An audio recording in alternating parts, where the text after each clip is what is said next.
Subscribe करें हमारे YouTube channel को एवं बेल आइकन दबाना ना भूलें ताकि रोज की यूट्यूब अपडेट्स आपको मिलती रहे। जय हिंद साथियों, हमने इसके पूर्व की क्लास में देखा था कि सातवाहन वंश और शुंग वंश के बारे में बात की थी। अब जो अगला जो वंश है क्लास 10वीं में इस सामाजिक विज्ञान में, वो है गुप्त वंश। और गुप्त वंश के बारे में हमें क्रमबद्ध देखना है। ज्यादा कोई भी इसमें कठिन नहीं है, एकदम सिंपल है। नॉर्मल से 7 महत्वपूर्ण राजा है, उनके बारे में हमें अध्ययन करना है और कुछ और बातें देखनी है। देखिए, गुप्त वंश के बारे में थोड़ा क्रम में लिख देता हूं, हमें कितने राजा देखने हैं। 7 जो राजा है महत्वपूर्ण, उनकी चर्चा करनी है गुप्त वंश को लेकर। जैसे कि एक आएगा, सर्वप्रथम जो राजा रहेगा इसका वो रहेगा श्रीगुप्त। इसके बाद घटोत्कच, चंद्रगुप्त प्रथम, समुद्रगुप्त, चंद्रगुप्त द्वितीय। अगला राजा रहेगा कुमारगुप्त, महेंद्रादित्य, महेंद्रादित्य और स्कंदगुप्त। ये इतने राजा देखने हैं, बस पूरा गुप्त वंश कंप्लीट हो जाएगा। देखिए, गुप्त वंश का समयकाल जो लिखा हुआ आपके सामने 275 से 550 ईस्वी के आसपास। तो श्रीगुप्त जो इसका संस्थापक है, कौन? श्रीगुप्त इस वंश का क्या है? संस्थापक है। उसने लगभग 275 ईस्वी के आसपास क्या किया था? इस वंश की स्थापना की थी, ऐसी जानकारी इतिहास में मिलती है। इसके पूर्व थोड़ा बैकग्राउंड देख लेते हैं हम, इस वंश के आसपास क्या हुआ था भारत में उस समय। इस समय भारत में 275 ईस्वी से पूर्व और यहां तक आते आते भारत में एक तो कुषाण थे, विदेशी जातियां थी, ये एक शक थे। 230 ईस्वी, 250 ईस्वी और 275 ईस्वी गुप्त। 230 ईस्वी तक आते आते क्या हुआ था? कुषाण शक्ति का समापन हो गया था भारत में। कुषाण शक्ति धीरे धीरे कमजोर हो गई थी। 250 ईस्वी तक आते आते शक शक्ति का भी समापन होने आ गया था। ये जो विदेशी जातियां थी वो धीरे धीरे कमजोर हो गई थी। और 275 तक आते आते एक नया वंश भारत में आता है, वो है गुप्त वंश, जिसका संस्थापक कौन है? श्रीगुप्त। अब इसका संस्थापक श्रीगुप्त है, ऐसा क्या सबूत मिला इतिहास में? बात उठती है यहाँ पे। तो एक जो राजा लिखा मैंने, समुद्रगुप्त, इसकी बहुत सारी प्रशस्तियां मिलती हैं और अभिलेख मिलते हैं। तो एक प्रयाग प्रशस्ति, इसके काल की एक प्रयाग प्रशस्ति मिलती है। उस प्रयाग प्रशस्ति में ये समुद्रगुप्त जो है वो स्वयं को क्या कहता है? श्रीगुप्त का प्रपौत्र कहता है। मैं स्वयं क्या हूं? ये कौन कहता है? समुद्रगुप्त कहता है प्रपौत्र, पौत्र नहीं, प्रपौत्र। ये आप देख सकते हो, इसका पुत्र, ये इस तरह से काम चलता हुआ आ रहा है, तो अपने आप को क्या कहता है? प्रपौत्र कहता है। तो हमें सबूत ये मिलता है कि शायद श्रीगुप्त जो राजा था वो इस वंश का संस्थापक रहा होगा 275 ईस्वी के आसपास। ठीक है, ये हमने पहले डिस्कस कर ली, प्रयाग प्रशस्ति थोड़ी बहुत। तो संस्थापक हो गया श्रीगुप्त।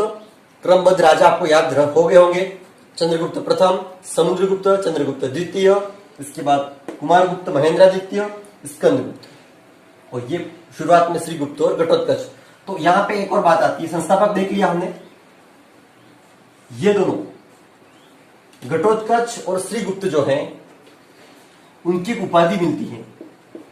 इन दो राजाओं की एक उपाधि मिलती है, दोनों की उपाधि मिलती है महाराज। महाराज उपाधि मिलती है। और इस उपाधि को देखते हुए इतिहासकार ये कहते हैं कि ये जो इस वंश के जो व्यक्ति थे दोनों शुरुआत में, श्रीगुप्त और घटोत्कच, ये राजा ना होकर क्या होंगे?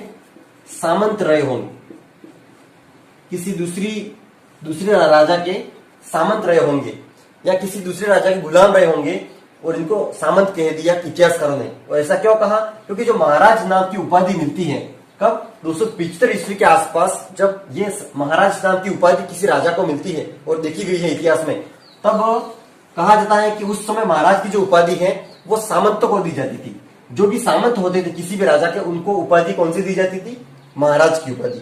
इसलिए इतिहासकारों ने क्या बोल दिया कि श्रीगुप्त और घटोत्कच राजा, स्वतंत्र राजा न होकर किसी दूसरे राजा के गुलाम रहे होंगे और किसी राजा के सामंत रहे होंगे। तो उन्होंने कह दिया कि ये कुषाणों के सामंत रहे होंगे, ऐसा मान लिया है। तो ये दोनों राजा घटोत्कच और श्रीगुप्त इनकी उपाधि महाराज है और ये किसी राजा के सामंत रहे होंगे और कुषाणों के सामंत है, ऐसा इतिहासकारों ने बताया है। क्लियर। अगला महत्वपूर्ण राजा आता है चंद्रगुप्त प्रथम। चंद्रगुप्त प्रथम के बारे में बात करनी है। एक तो मौर्य काल में चंद्रगुप्त हुआ था, उसके आगे पीछे प्रथम नहीं लगता है, लेकिन गुप्त वंश में जो चंद्रगुप्त है वहां पे फर्स्ट या प्रथम लगता है पीछे, एक और होगा आगे द्वितीय, दूसरा। तो चंद्रगुप्त प्रथम गुप्त वंश का क्या माना गया है? ये तो संस्थापक था, इसको कहा गया है वास्तविक संस्थापक। वास्तविक संस्थापक गुप्त वंश का कौन था? चंद्रगुप्त प्रथम। और भी इतिहासकारों ने कहा है गुप्त वंश के बारे में कि प्राचीन भारत में जो गुप्त वंश था और गुप्त वंश का जो समय काल था उसको गोल्डन पीरियड माना है, स्वर्ण काल कहा गया है। मतलब प्राचीन भारत का अगर स्वर्ण काल देखिए किसी वंश का तो वो कौन सा है? गुप्त वंश का है। वास्तविक संस्थापक चंद्रगुप्त प्रथम हो गया। इसकी कुछ महत्वपूर्ण बातें हैं, 3 महत्वपूर्ण बातें हैं इसकी, उनको हम देख लेते हैं। देखिए, नंबर 1 महाराजाधिराज। अब महाराजाधिराज, यहां तो महाराज की उपाधि थी, वो सामंतों की है ऐसा मान लिया, लेकिन सिर्फ महाराज नहीं, महाराजाधिराज ये जो उपाधि मिलती है वो राजा की मिलती है। और ये प्रथम उपाधि जो इस वंश में मिली है वो किसको मिली है? चंद्रगुप्त प्रथम को मिली है, इसलिए इसको वास्तविक संस्थापक कह दिया। अब आगे, कुमार देवी से विवाह। ये जो कुमार देवी थी वो लिच्छवी राजाओं की पुत्री थी, ठीक है, लिच्छवी राजकुमारी थी। और इस कुमार देवी से चंद्रगुप्त प्रथम ने विवाह किया था, नेपाल की ओर के राजवंश से ये, ठीक है। तो कुमार देवी से विवाह किसने किया? चंद्रगुप्त प्रथम ने। अगली जो महत्वपूर्ण बात है इसकी वो है 319 ईस्वी में गुप्त वंश संवत। गुप्त वंश में क्या किया उन्होंने? गुप्त संवत की शुरुआत की थी 319 ईस्वी में चंद्रगुप्त प्रथम ने। इसका प्रयोग जो शुरू हुआ था वो तो चंद्रगुप्त द्वितीय के काल में हुआ था, लेकिन शुरुआत जो मानी है इसकी उत्पत्ति वंश संवत की वो 319 ईस्वी में हुई थी और इस चंद्रगुप्त प्रथम के शासनकाल में हुई थी। ये महत्वपूर्ण बातें थी चंद्रगुप्त प्रथम के बारे में। नोट करते जाइए और आगे बढ़ते हैं। नेक्स्ट देखिए, समुद्रगुप्त। समुद्रगुप्त, इसके बारे में बात करते हैं। समुद्रगुप्त के बारे में देख लेते हैं, इसकी कुछ महत्वपूर्ण बातें। समय काल ध्यान रहे तो रख लेना 335 से 380 और चंद्रगुप्त का समय था 335, तो 320 से 335, ठीक है। महत्वपूर्ण समय काल सिर्फ 2-3 राजा को ध्यान रखना है, तो 320 से 335, 335 से 380 समुद्रगुप्त। समुद्रगुप्त की महत्वपूर्ण बातें क्या है? एक तो ये था विष्णु भक्त था, समुद्रगुप्त विष्णु भक्त था, वीणा वादक भी था, कवि भी था। कितनी बातें एक साथ हम कवर कर रहे हैं? किसकी? समुद्रगुप्त की। नंबर 4 नंबर का राजा है इस वंश का, अगर देखें तो क्रम में। तो समुद्रगुप्त समय काल हो गया, विष्णु भक्त था, वीणा वादक था, कवि था। इसके बाद ललित कलाओं में निपुण था और संगीत में भी ये निपुण था। इतनी जानकारी इसके बारे में मिलती है। किसके बारे में? समुद्रगुप्त के बारे में। और भी कुछ बातें हैं। इसके समय की और एक महत्वपूर्ण बात क्या है? इसके बारे में कहा गया है कि एक इसका कौन था? हरिशेन दरबारी कवि था। हरिशेन किसका दरबारी कवि था? समुद्रगुप्त का कवि था। अब समुद्रगुप्त को क्या कहा गया है? भारत का, इसकी एक उपाधि है नेपोलियन। भारत का नेपोलियन उपाधि किस गुप्त वंश के राजा की है? तो समुद्रगुप्त की है।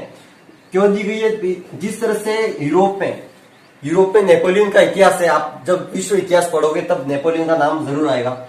तो जैसे यूरोप में नेपोलियन ने अपने क्षेत्रों का विस्तार किया था, विस्तारवादी जो नीति थी उसकी, उस आधार पर, उसी तरह भारत में अनेक प्रदेशों को विजय किया था उसने। दिग्विजय, कैसी दिग्विजय अपनाई, इस तरह की नीति अपनाई थी समुद्रगुप्त ने, दिग्विजय की नीति। दिग्विजय अर्थात दिशाओं को जीतने वाला, मतलब बहुत संपूर्ण दिशाओं में उसने जा जाकर अपने क्षेत्र प्रदेश बहुत सारे मिलाए थे अपने प्रदेश में।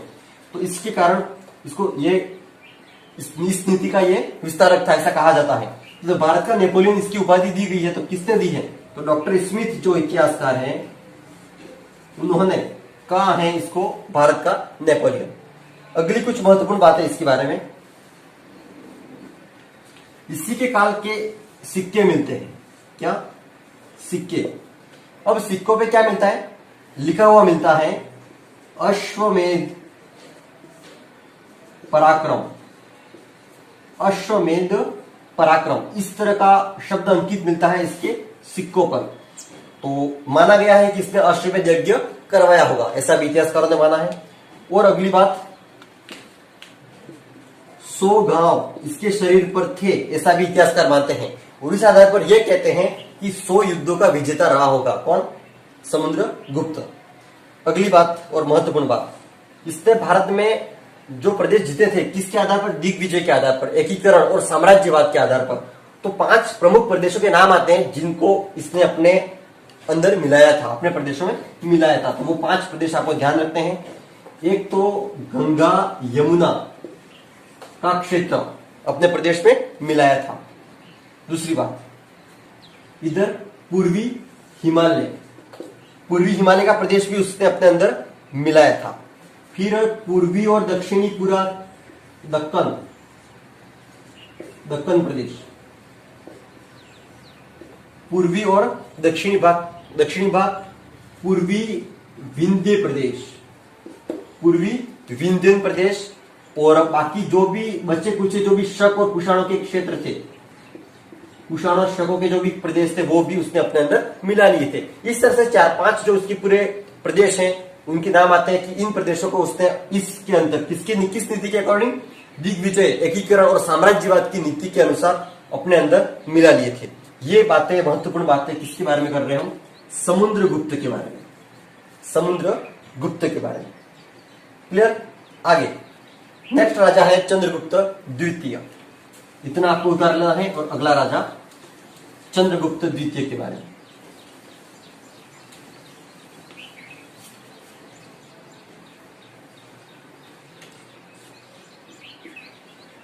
चंद्रगुप्त द्वितीय सेकंड,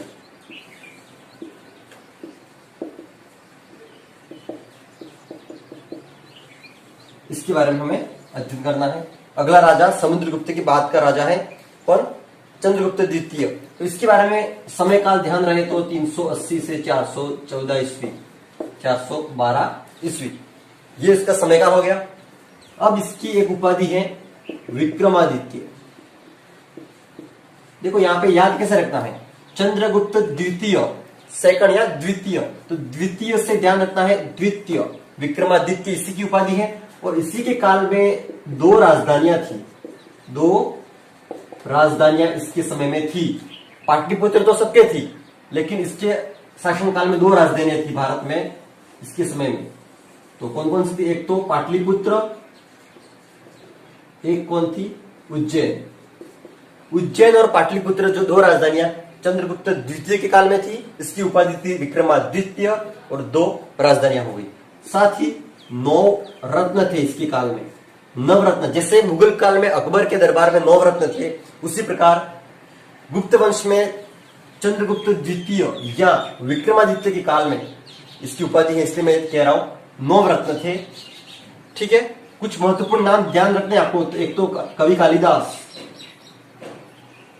कवि कालिदास इसी के दरबार में नवरत्नों में शामिल थे। इसके बाद शपणक, बहुत सारे नाम आते हैं यहाँ पे। शपणक, धन्वंतरी, इसके बाद शंकु, अमर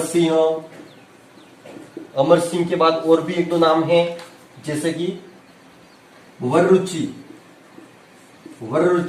वराहमिहिर, 4, 5, 6, 7, 2 और हैं। एक तो है गटर परकर और एक है बेताल भट्ट की स्टोरी आती है। ठीक है, तो ये कुछ नवरत्न भी इसके दरबार में थे। किसके? चंद्रगुप्त द्वितीय या विक्रमादित्य के काल में। 2 राजधानियां नवरत्न, उज्जैन और पाटलिपुत्र 2 राजधानियां होंगी और ये नवरत्न होंगी। और कुछ महत्वपूर्ण बातें इसकी बचती हैं क्लास 10वीं के अकॉर्डिंग, तो देख लेते हैं। इसके काल की महत्वपूर्ण बात क्या है? चंद्रगुप्त द्वितीय एक चीनी यात्री जो फायान था वो इसके काल में भारत में आया था। बौद्ध धर्म के बारे में अध्ययन करने के लिए आया करते थे यात्री, ठीक है। अब इसकी एक पुत्री थी प्रभावती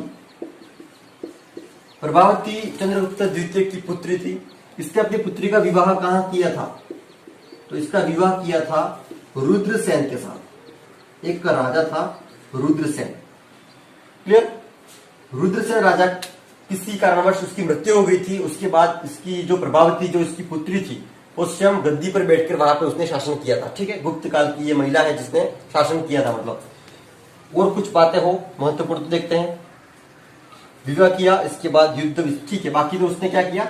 युद्ध और विवाह करके अपने प्रदेशों का विस्तार किया। इतनी बातें क्लास 10वीं की बुक्स के अकॉर्डिंग आपको ध्यान रखनी है, क्लियर। इतनी बातें याद हो तो ये चंद्रगुप्त द्वितीय कंप्लीट है। अब कुछ आगे 2 राजा और बचते हैं। 2 लास्ट कम ही समय है उनका, तो कुमारगुप्त महेंद्रादित्य के काल की महत्वपूर्ण बात सिर्फ ये ध्यान रखनी है कि नालंदा विश्वविद्यालय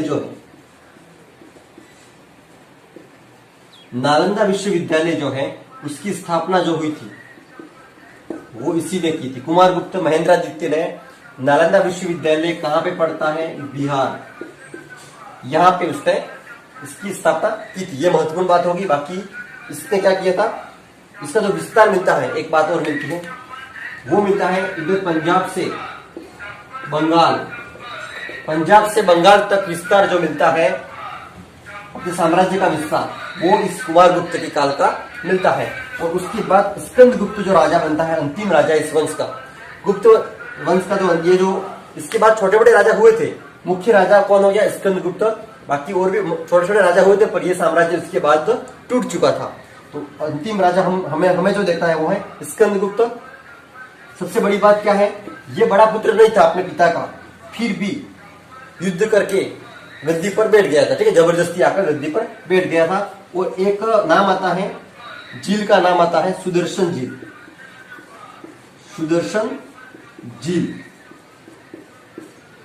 झील मौर्य जो शासक थे इसके पूर्व, उन मौर्य शासकों ने बनवाई थी। और सुदर्शन झील का क्या किया था? इसने जीर्णोद्धार किया था, मतलब मरम्मत करवाई होगी। तो सुदर्शन झील का जीर्णोद्धार किसने करवाया था? ऐसा प्रश्न अक्सर आता है क्लास 10वीं के बोर्ड एग्जाम में। तो आपको ध्यान रखना है, स्कंदगुप्त जो राजा था गुप्त वंश का, उसने सुदर्शन झील का जीर्णोद्धार करवाया था। साथ ही एक जूनागढ़ जो अभिलेख है, जूनागढ़ अभिलेख, उसमें कहा गया है कि इसने हुणों को परास्त किया था। हुण भी एक विदेशी जाति थी, तो हुणों के आक्रमणों को उसने मतलब झेला था और उनको हराया भी था। ऐसी बात जूनागढ़ अभिलेख में मिलती है। तो ये कुछ महत्वपूर्ण इन राजाओं के बारे में बात की गुप्त वंश की, आपने ध्यान से सुनी होगी और नोट्स भी उतारे होंगे। वीडियो को 1 से 2 बार देखकर आप आराम से नोट्स को उतार देना, ठीक है। तो क्या चीज थी, हमने वापस एक बार थोड़ा डिस्कस कर लेते हैं। संस्थापक श्रीगुप्त, फिर राजा हुआ घटोत्कच। इन दोनों को इतिहासकारों ने सामंत माना है, क्योंकि इनकी उपाधि महाराज मिलती है और महाराज उपाधि उस समय सामंतों की हुआ करती थी, ऐसा माना गया है। फिर महत्वपूर्ण और वास्तविक संस्थापक इस वंश का चंद्रगुप्त प्रथम होता है। इसके बारे में 2-3 बातें देखी थी हमने, जैसे कि संवत चलाया था उसने, गुप्त संवत की शुरुआत हुई थी, कुमार देवी से विवाह किया था, इस तरह की बातें देखी। फिर समुद्रगुप्त होता है, इसके बारे में बहुत सारी जानकारी हमने देखी थी। बहुत सारे प्रदेश इसने जीते थे, साम्राज्यवादी नीति थी उसकी, दिग्विजय नीति अपनाई थी। इसके बाद चंद्रगुप्त द्वितीय, इसकी उपाधि विक्रमादित्य मिलती है, इसके बारे में हमने देखा। साथ ही कुमारगुप्त महेंद्रादित्य मुख्य घटना इसकी काल की, नालंदा विश्वविद्यालय की स्थापना करता है और स्कंदगुप्त सुदर्शन झील का जीर्णोद्धार करता है। ऐसी एक बात तो आपको लिंक करके सबके बारे में याद रखनी है, बाकी ऑल ओवर वीडियो ध्यान से देख लेना है। तो ये था गुप्त वंश। अब आगे जो पॉइंट है किताब में आपके, वहां पे कुछ सांस्कृतिक उपलब्धियां और आर्थिक और उनका सामाजिक जीवन किस वंश का? गुप्त वंश का, उसके बारे में अध्ययन है। तो वो उसके बारे में जो भी नोट्स बनते हैं वो इसके वीडियो के डिस्क्रिप्शन में आपको मिल जाएंगे, वहां से आपको उतार लेने डायरेक्ट। बाकी मुख्य बातें जो थी वो हमने देख ली है। ठीक है, जय हिंद।